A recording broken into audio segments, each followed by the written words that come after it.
Can someone explain due diligence to me? Now, this is a good one. I have been in court Monday, Tuesday this week. I was the plaintiff. Don't worry, we didn't do anything wrong. Someone decided not to pay their fees. The judge read our due diligence clause in our contract and stopped the hearing. He said, I just have to make note of this to counsel. I don't know if this clause is real.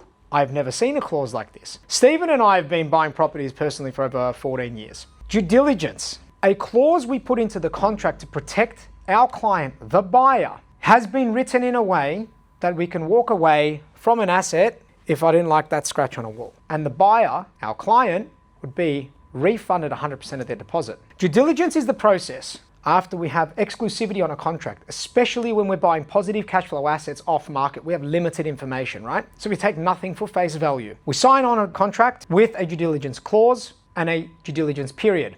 That might vary from 7 days to 3 months, depends on the contract. During that due diligence period, we carry out our inspections, we confirm all our council searches and extracts, we verify leases, get rental appraisals, complete valuations, etc. The aim of the game is to get exclusivity on the asset whilst protecting the buyer, keep the contract clean, and if we decide to terminate, refund my deposit.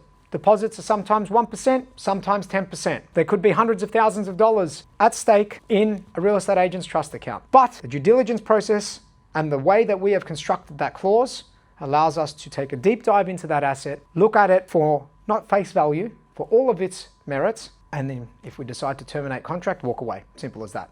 Be protected. Never go into a contract unconditionally or even just subject to finance.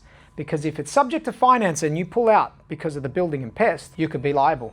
You may lose your deposit.